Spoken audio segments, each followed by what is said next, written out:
Hi there, and welcome to the NexGen HealthTech podcast, the podcast where we uncover what's actually working in digital healthcare, not just the buzz. So today we're thrilled to have Andrew Atwell, a strategic health tech executive with over 15 years of experience bridging digital health innovations to market. Andrew began his career in molecular biology before pivoting into life sciences and digital healthcare, most notably at Samsung, where he led medical device imaging, digital mobile health.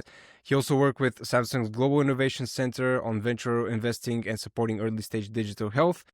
Andrew's unique blend of scientific background and commercialization expertise makes him the go-to thought leader at the intersection of medicine and tech. So in this episode, we're going to be exploring his background as well as his thoughts on where the market is moving and what are the main challenges and solutions out there. And a quick interruption here: if you've already haven't liked or subscribed to our channels, please feel free to do so. It's going to be a lot of help to us and support. So Andrew, great having you. It's a pleasure. Thank you for joining in. And maybe to start off here with one particular question. So you started off in kind of the biology and life sciences direction and then moved into digital health leadership. What triggered this shift in the beginning? How was that scientific background shaped your approach to innovation? I mean, talk us through how it all began. Great. Well, first, thank you very much for the invitation to speak with you today. Really impressed with what NexGen is doing, and I'm glad to be a part of it and share my experience in the digital health space. So maybe a little more unconventional path that I've had into the digital health space. But I started my career, had a background in biological sciences. I started working in a molecular lab, developing diagnostics. But what I found is when I looked at myself and I looked at my colleagues, they were more and more interested in sort of going down that rabbit hole. Many of them were going back and getting PhDs and really focusing on the molecular chemistry and biology there. But for me, the interest and the draw to the life sciences was really around how to improve quality of life, how to engage a patient and improve outcomes. And being on the diagnostic side of things was a little too esoteric for me. And so at that point, I started to make my shift out of the lab and more into how can I support these technologies actually getting into the hands of people where they can make a difference. As you mentioned, I really sort of dove into that at my time at Samsung back in 2006. That was sort of an unusual move. But at the time, Samsung was very interested in joining the health/life sciences arena. Being a manufacturer of hardware, they wanted to apply their engineering skills and their know-how and their distribution channels into the health space. So once I had heard that side of the story, it wasn't such a giant leap. I had seen that previously in my work at HP Labs, where they were a company known for their analytical measurement devices, and they had decided they wanted to get into the life sciences space as well. So with Samsung, my time there came in also focusing on delivery of diagnostics, but it coincided with the launch of mobile devices. So the first smartphones were coming out, the first wearable devices, and these products were just ripe for engaging customers/patients in a healthcare type application or setting. That's really interesting. And maybe one question to follow up exactly this when it all started with the mobile applications. So how do you ensure that digital and mobile health solutions truly change patient behavior and outcomes? I mean, is that somehow measurable, or how do you tackle this? Yeah, so there's sort of anecdotal evidence that you see from surveying and talking with individuals that have been part of using a health app and those sorts of things. But more importantly, during my time at both Samsung and at Omron, we were focused on chronic disease management, diabetes and hypertension respectively. And when you're working in a clinical space on a chronic disease like that, we're actually able to quantify the improvements by looking at claims data. So we took approximately 200 patients in each of those studies and ran them through a program for 2 years. And then we were able to measure in the diabetes case, it was looking at A1C values, and in hypertension, it was looking at blood pressure values. And we were able to not only measure reductions in those A1C values or blood pressure values, but also look at the claims data that was collected by our research partner at the time, medium-sized integrated delivery networks, that they were able to tell us, hey, look, in some cases, we had more claims, but they were for lower amounts of money. People were actually being more active and participating in their own healthcare. And so even though they were more interactive with the doctors, they had fewer acute events, which resulted in lower costs. outcomes. So we were able to kind of measure these things twofold. One was on the actual physiology, and the other was on the financial aspect of the cost of caring for these patients. Yeah, that's really interesting. And then, if we look at it from the other perspective, what did you learn about, for example, because I think this is something that's very important also nowadays, and moving into this more, I would say, digital era and healthcare overall, is what did you learn about user adoption, behavior alignment, and clinical integration, for example? I mean, these are interesting things that now I think user adoption specifically, and regulatory alignments and clinical integration are three key things that we have as a challenge at the moment, even now when we're kind of moved into this direction of, yes, we're moving into this more digital world of healthcare, but yet we still have a lot of things to figure out in these key three areas, I believe. Right. Yeah, I absolutely agree. You're pointing out some really critical questions that need to be solved there. And um, for our programs, we had the luxury of being able to work with our target customer, those that are actually delivering the care during the development of those products. And I do say luxury because I was at organizations that had other streams of revenue. But I would also recommend for any early stage company that wants to build a solution for enterprise type client that they engage that client early and often. Because what that allowed us to do was to make changes to what we had assumed at the beginning was what they were looking for, what they wanted, but based on actual clinical experience, how we should manage the workflow, where the data should live and how should the data flow. And then really most importantly, how does the patient respond to the solution? Because if the patient isn't engaging, as you mentioned, then you're not going to get the outcomes that you're hoping for. We learned along the way, we made some mistakes. We had put a lot of effort into gamification in one of the platforms, and we learned from patient base that, you know what? The gamification, the reward was nice to have, but not a need to have. I'm really worried about my cardiac health, and therefore the app was really useful to me to help me track that. So we were pleasantly surprised there. Now, of course, there's always outliers or those that need that extrinsic sort of motivation to stay involved in an app. But the reality was that in most of the applications or programs that I've had the pleasure of being part of building, is that the user wants to know that someone is on the other end of that seeing the data. And it's really that connection that it matters, and that it's not just going down in a file somewhere, but that actually someone is looking at it, and actually someone is going to be basing their decisions and clinical decisions based on seeing that data. And that was the reward that was adequate enough for most patients to stay engaged with platforms. That's really interesting. And you mentioned regarding, early startups and companies that are trying to build something new.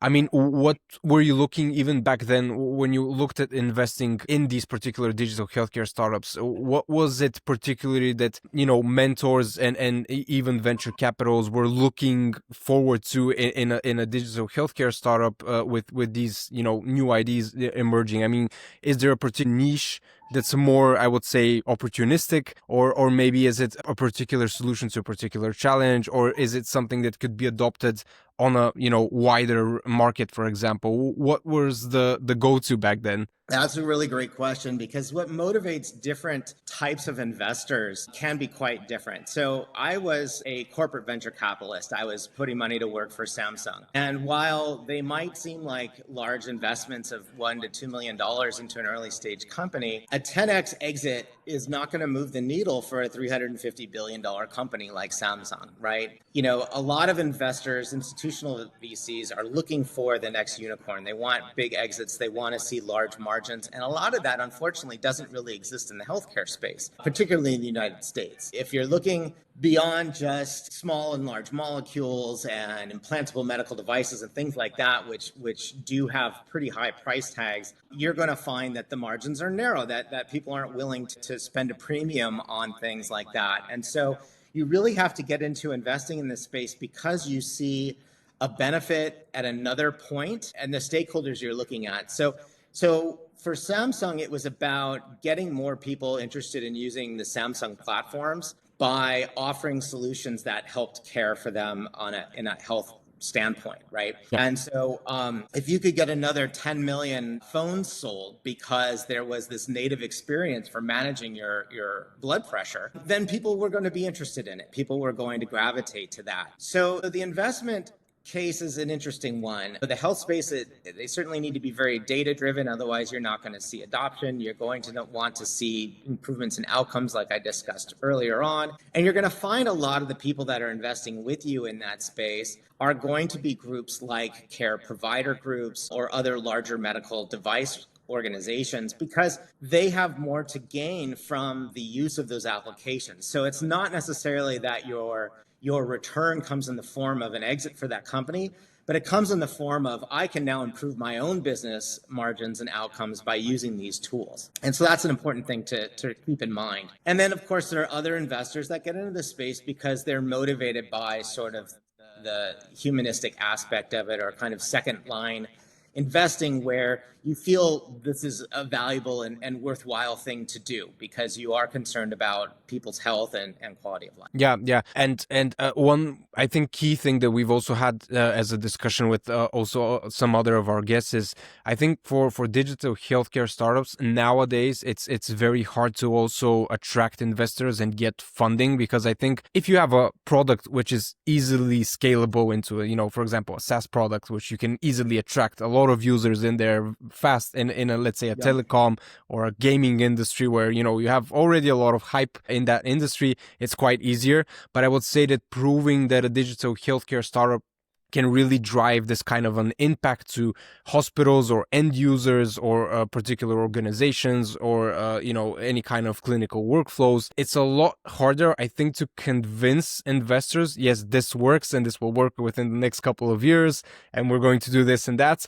But they also require, I would say, even heavier investments, and it's always this doubt: is this going to work? Is this scalable? Is this going to bring in revenue fast? How long will it take for us to get our investment back? So I think this is a big challenge at the moment for these small startups that have really unique ideas, but I think in terms of finding funding, it's getting a lot more difficult. Yeah. Well, I agree.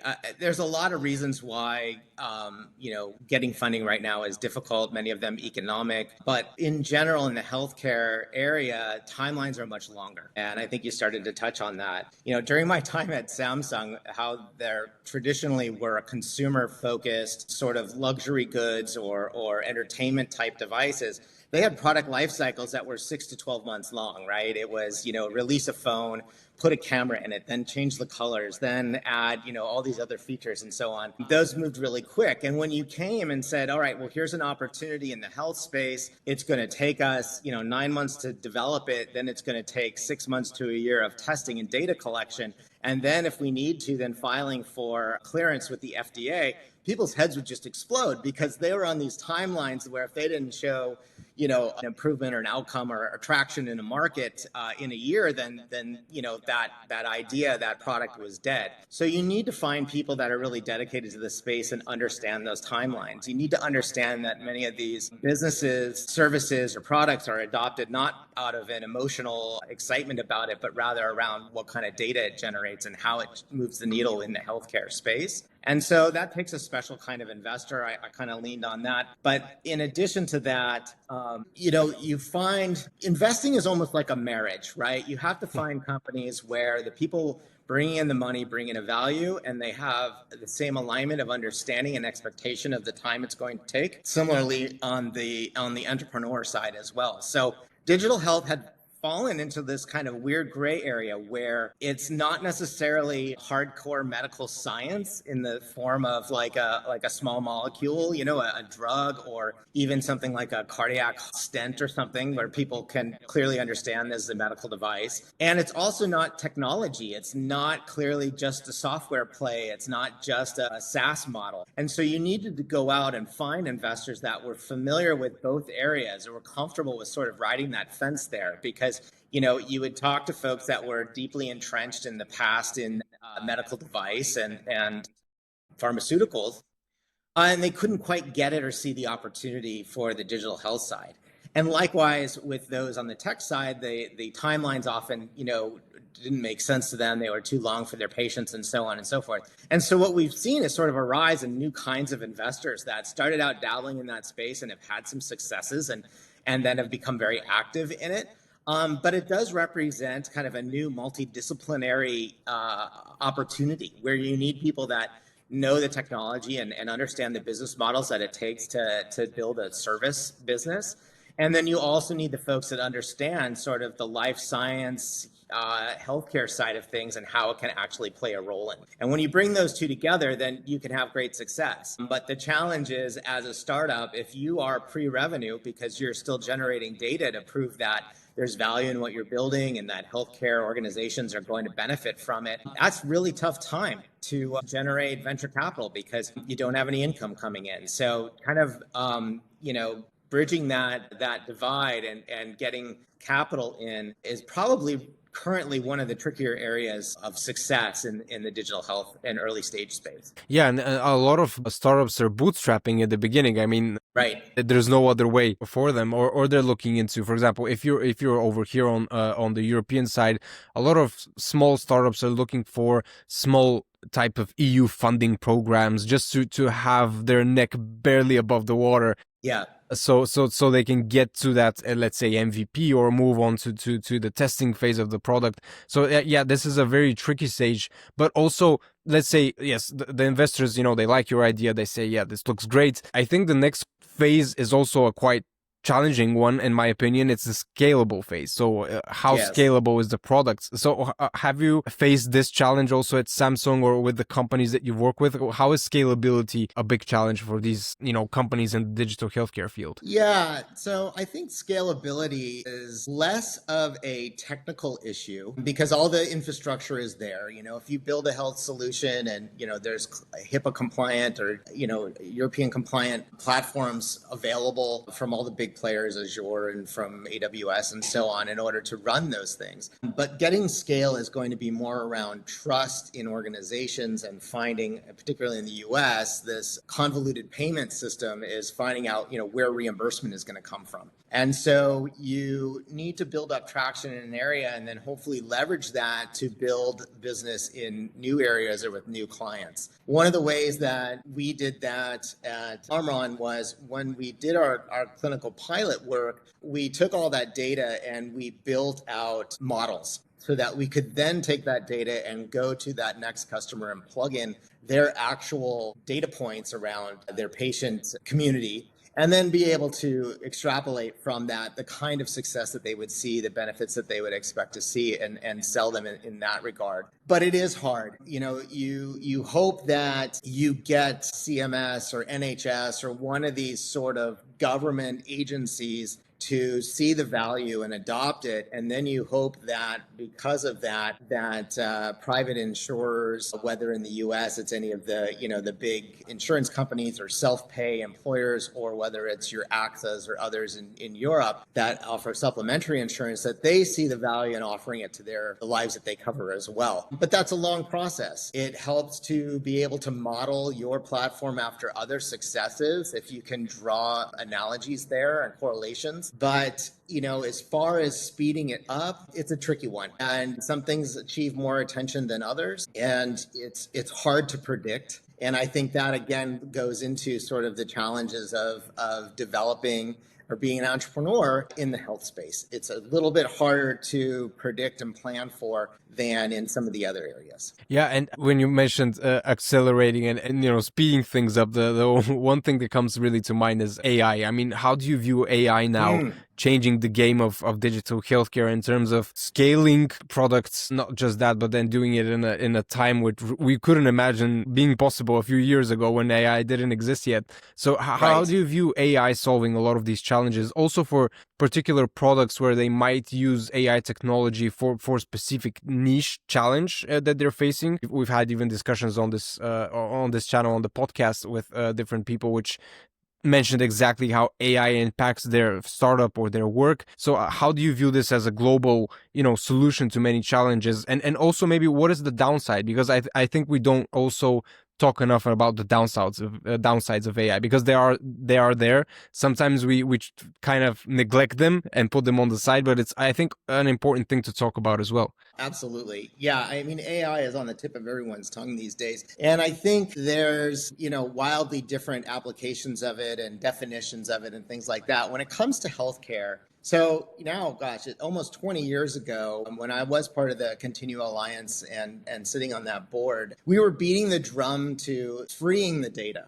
Right? It was like all this data is being collected by individuals every time they take their blood pressure or their glucose reading or step on a scale at home or, anything like that. But how do you get that into an electronic medical record where you can leverage that information and make clinical decision based on that information? And so Continue was all about, gathering that data in mobile devices and then transporting it safely while remaining compliant with the various, security requirements and things like that, and getting into the electronic medical record. Okay, that was great. But now all of a sudden, the technical side has been worked out, but people are like drinking from this fire hose of data that's coming in. And the clinicians are like, what am I supposed to do with this? It's like, I understand it's great to see a patient's every blood glucose level that they took throughout the day. Maybe that's 4 or 5 readings a day. But, I have 500 patients in my practice that come through, and there's no way that I can wade through this data. And I think that's really where AI and machine learning really come to play. Is how do you manage this massive amount of data? And to kind of skip to a punchline, I don't believe AI is going to be making decisions anytime soon, like real clinical decisions. But what it will do is flag things for physicians to see that are important, to point out the outliers, to point out trends that it's discovering, to be able to bring attention to things. That will allow for clinical workers to be able to support more patients and get sort of more of that hands-on medical experience without kind of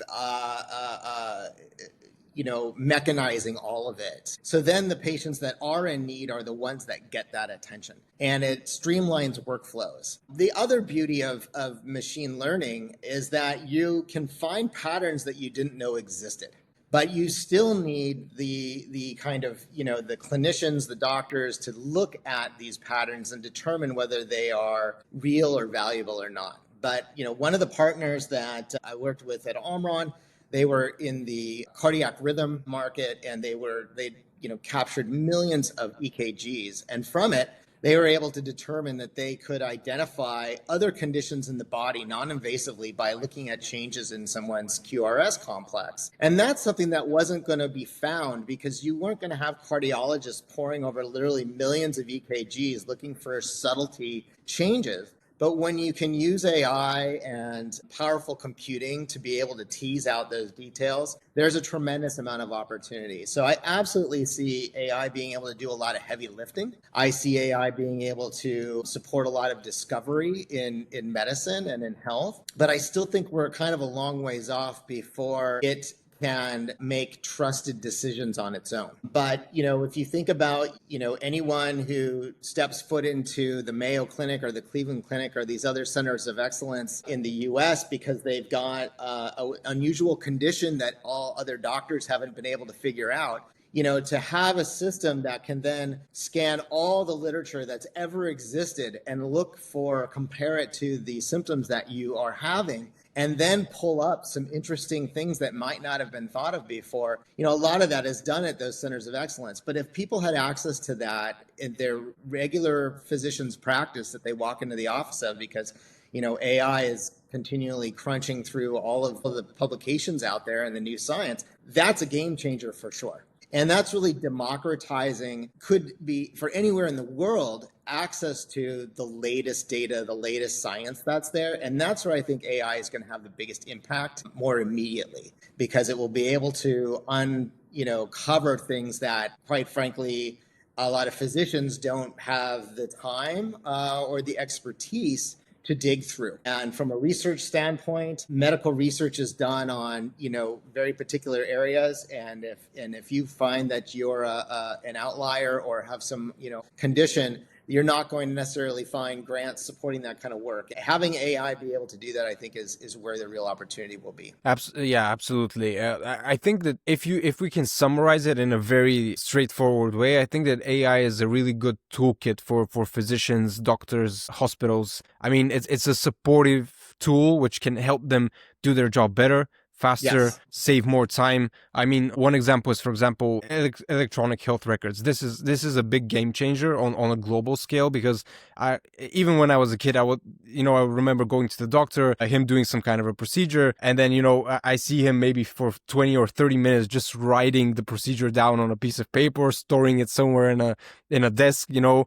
So I mean, AI helps with a lot of these also small tasks that I think we don't talk about enough as well. But I think that one key thing is to educate first doctors and hospitals on how to use them and integrate them in a way where they can support, but then also, not have this margin where I think there's a fine line between, like you mentioned, I think it's very early to trust it on a level where you can let it decide for you. So I think that, having this AI tool right next to you, it comes in handy, but it also sometimes could give you this, too big of a reassurance. Yeah, I have this tool which is going to tell me what I'm going to find. So you might miss something which you might actually see with the naked eye that, you might not interpret well with the AI technology. So I think now it's a point where we need to balance things out. And from the other side, we also need to educate the people that go to the hospitals and to the doctors, because I've also have people around me or heard of cases where people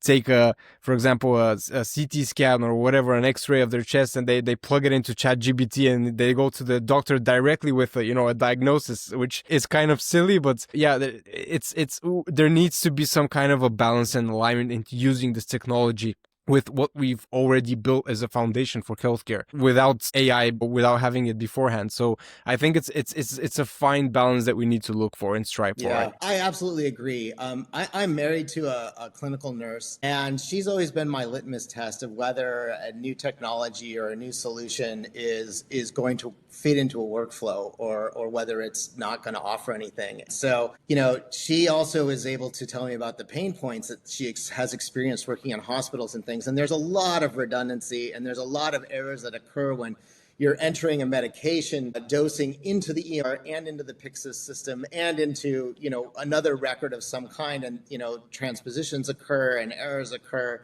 And so AI would be perfectly suited there to be able to, transfer that information accurately and, relieve that extra step, that extra work for the nurses. But she said that with a caveat when she was explaining that. She said, but all the AI stuff should be flagged or marked in yellow or something to make sure people know what AI populated so they can double check it. Or if they see anything weird, they can understand that it was done, the error is from automation, because it can definitely be a time saver. It can do a lot of heavy lifting, but it's going to take a while for it to be trained and for it to become 100% accurate. You hear a lot of joking in the past about Dr. Google, where people put in their symptoms into the Google search and it always comes back as cancer.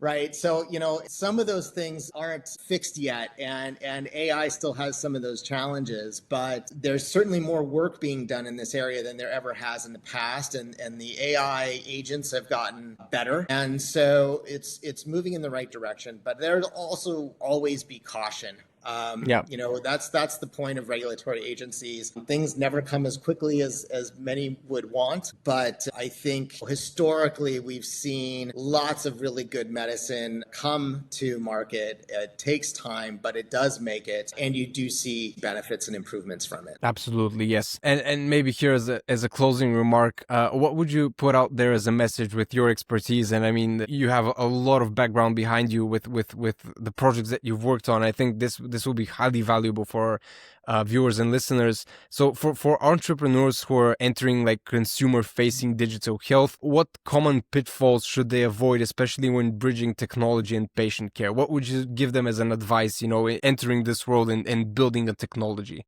For sure. Yeah. I always like to say that my advice when I work as an advisor, I like to share my mistakes so that other people don't have to make them and live through them too. I think you learn the most when things don't go to plan, and I can really speak well to that. But I think my caveat or warning or guidance is to don't assume that the medical field or health technology is as advanced as you might think it is. There are small benefits that will be greatly appreciated and can really move the needle in healthcare. You don't have to boil the ocean, to use a cliche. Keep your solutions simple. Talk to your potential customer, your target customer, early and often. Understand what the little nuances are that can make all the difference for them. It doesn't have to be this amazing killer app in order to be successful. Certainly not when you're bringing it to market. I mean, a lot of successful companies in the digital health space started with something small and they built on it.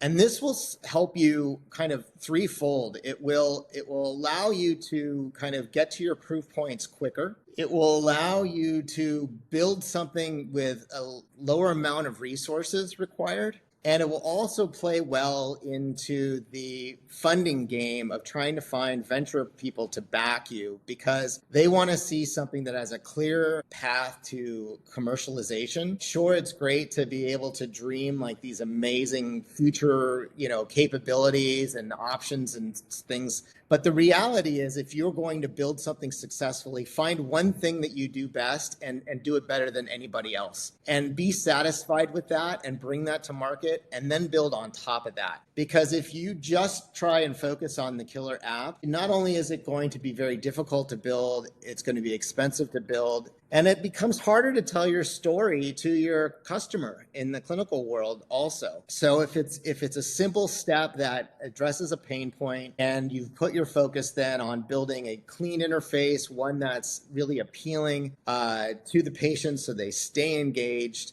that has sort of a seamless interface for the clinician as well, if that's an EMR integration or what have you, that's good enough. A lot of the stuff that exists in the clinical world is pretty kludgy. And I used to joke about, you could spot the medical device in the room because it was that beige box still running Windows 95, right? Like, they built it, you got it through the FDA, you don't want to touch it, and that's good enough. And that's kind of what a lot of folks in that space are used to working with. They may say that they want a glucometer that looks like and runs like their iPhone, but the reality is they just want something that has a simple interface, that's accurate, that the battery lasts, these kinds of things.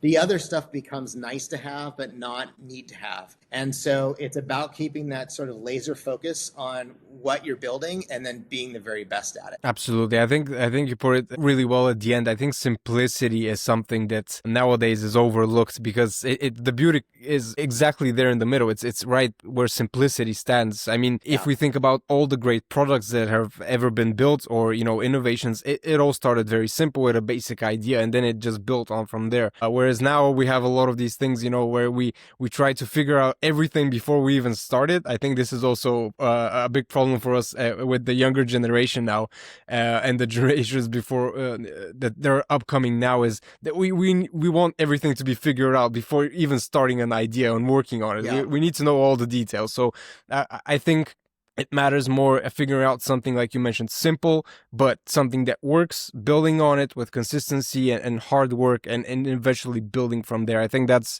how it's always working, how it will always work. It's just now a matter of time for us to figure that out as well, I guess. So I think that's a really powerful message for not just founders, but also people in various different roles in organizations nowadays, where I think they're having this too hectic of a workflow. And if you just slow down, things get a lot easier, and you actually get a lot more done. So really, thanks for that remark. Yeah, the world has changed.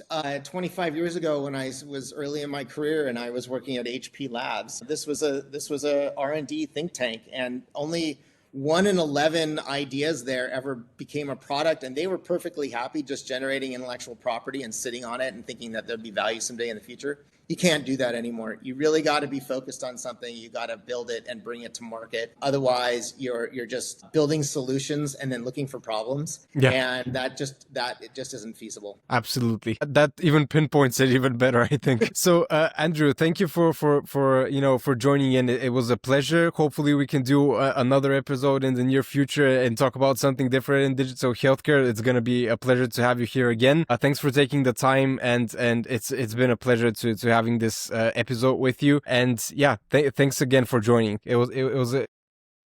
Well, you're very welcome. I enjoyed it as well, and I'd be happy to come back anytime. Great. Thanks as well. Wish you a nice day ahead. Thank you for listening in and joining in to our viewers and listeners, and see you in the next episode. Thanks. All right.